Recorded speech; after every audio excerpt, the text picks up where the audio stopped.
Assalamu alaikum wa rahmatullahi wa barakatuh. Ala ka hero kan ka sama ka salaba ka amusa ka bele ti ala kra hormo ko so nasru ngo hormo ko so la ta dore na chugum fe nabila ismail o wulu fa no nabila ibrahim ay lawro kan do de ala ma kona la ka le ka bi aldinga ka bo kante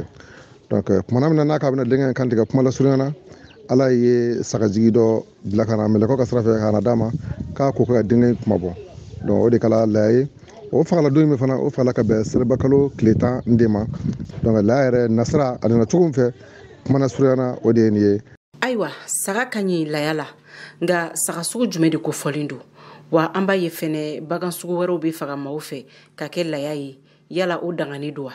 Lɛbu bɛ saga o saga la a ti kɛ o ye bon a kana ka saga min fana pasalen don kojugu k'a pasa fo ka taa pasa o fana o ti k'a ye nka saga kɔfɛ ba fana bɛ se ka k'a ye mais ba fo ba ka don san kelen ani dɔɔni kɔnɔ dɔw ko san fila fo ba ka don kɔnɔ bon misi fana o bɛ kɛ la ye fo misi fana ka don misi san fila ka se san saba ma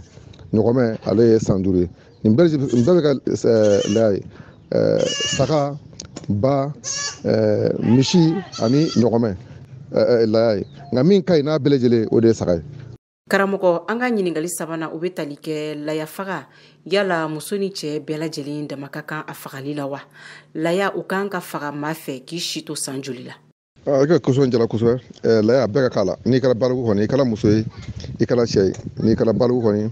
laya faga n'a se b'i ye i b'a bɔ wala siko ta a la k'a fɔ i ye san 20 de san 30 san 60 la n'i balikuya dɔrɔn balikuya min ye an hakili la silamɛw b'o dɔn ni muso sera ni muso bolo donna ka kalo labɔ la o ye i balikuyalen ɔ cɛw fana ta bɛ yen nɔ wala i mana balikuya dɔrɔn o ye laya n'a se kule i b'a faga ala k'an bɛɛ sawa ma cɛ ka kan na muso dama ka kan na wa bagan faga la muso bɛ se k'a faga cɛ bɛ se k'a faga kuma dɔ la muso ka hinɛ ka bon o de b'a to muso bɛ a di cɛw ma k'a faga n'o tɛ cɛ bɛ se k'a faga cogo min na muso fana bɛ se k'a faga o faga cogo fana na baasi foyi t'a la inshallah.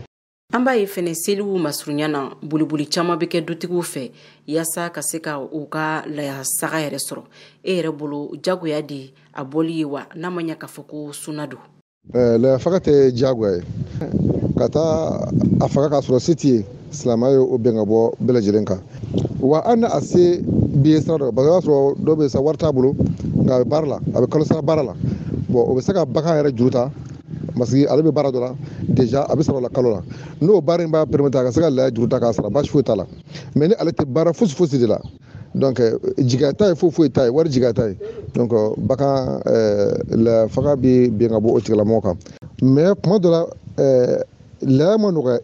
e m'a sɔrɔ ka bɛn ni tile fɔlɔ ye mais tile filanan i bɛ se ka solution dɔ sɔrɔ i bɛ se ka laya sɔrɔ i bɛ seli yɛrɛ tile sabanan i bɛ se k'a sɔrɔ donc n'i y'a saba a sɔrɔ tile sabanan fɛn fɛn kɔnɔna na i b'a faga tile saba de b'i bolo i ka se ka laya faga ala k'an bɛɛ sɔn ma ala ka a se n'u ka bɛɛ lajɛlen